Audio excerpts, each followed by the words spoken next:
তো দাঁড়ায় রাখছি।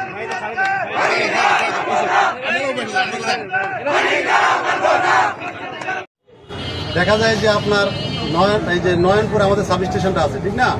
নয়নপুর হাতে সেই সন্তোষপুর, এদিক দিয়ে ইসলামগঞ্জ বাজার, হ্যাঁ ইসলামপুর, তারপরে এদিক দিয়া আপনার যে একবারে লতিফগঞ্জ বাজার, ওদিক দিয়ে চৌরঙ্গি বাড়ি, আমাদের লাইনগুলো অনেক লম্বা লম্বা, যার কারণে আমাদের যদি পুরো লাইনের মধ্যে যে কোথাও যদি ডিস্টার্ব হয়, আমাদের দেখা যায় যে অনেক সময় এটা মানে বন্ধ হয়ে যায়।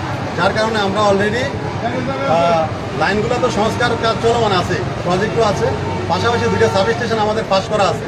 সুতরাং জমি ক্রয় করতে পারলে আমরা দুইটা সাব স্টেশন দিলে, একটা যদি আমরা এই রাস্তার মানে যে রায়পুর রাস্তা, এই রাস্তার আশেপাশে আমরা করতে পারি, আরেকটা হচ্ছে যে রূপসা রাস্তার দিকে একটা করতে পারি, আপনাদের যে মানে নিরবিচ্ছিন্ন যে বিদ্যুতের সমস্যাটা, এটা ইনশাল্লাহ কেটে যাবে।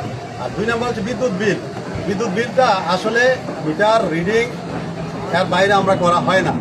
এখন কথা হচ্ছে যে আমরা এই যদি আমরা রেকর্ড করি আর কি, আমাদের যে রেকর্ডিং আছে প্রিভিয়াস, আপনাদের এই মাসে এত লোডশেড হয়েছে না, লোডশেডও বাড়ে বেশি, কিন্তু আমাদের মানে পারচেস করতেছি যে এটা তো প্রত্যেক কি হচ্ছে এবং তো আমাদের দেখা যাচ্ছে যে আমরা একটা প্রজেকশন করছি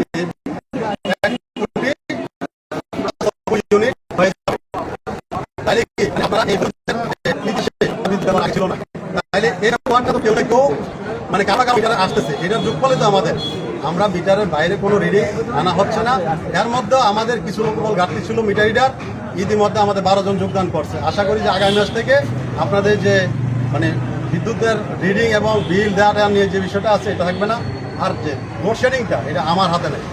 আপনারা আসলে অনেকেই জানে না ডিজিএমকে এত গালাগালি করে প্রত্যেকটা দিন, হ্যাঁ, যে মনে হয় মানে ডিজিএম হচ্ছে। আমি একটা উদাহরণ দিই আপনাদেরকে, গত রমজানে 1 থেকে 6 তারিখ, এপ্রিল মাসটা না মে মাস, এপ্রিলে 1 থেকে 6 তারিখ পর্যন্ত এত লোডশেড হয়েছিল যে মানুষ অতিষ্ঠ হয়ে গেছিল। যখন প্রধানমন্ত্রী ঘোষণা দিল গ্রামে বিদ্যুৎ দাও, তখন 7 তারিখ থেকে 15 তারিখ পর্যন্ত আমরা নির্বিচ্ছিন্ন বিদ্যুৎ পাইছি এবং আমার মনে হয় না আমরা 1 সেকেন্ডের জন্য বিদ্যুৎ বন্ধ করা লাগছে।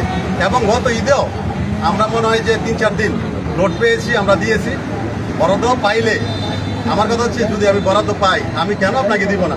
যখন আমাকে বরাদ্দ কমাইছে, যেমন রাত্রে আমাকে পুরো রাত্রে দেখা যায় যে এই আমার পুরা এই চালাইতে দেখা যায় মানে 6 মেগাওয়াট একটা মানে ইয়ে থেকে পাইলাম, ধরেন চাঁদপুর থেকে, চাঁদপুর গ্রিড, আরেকটা যদি পাই রামগঞ্জ থেকে।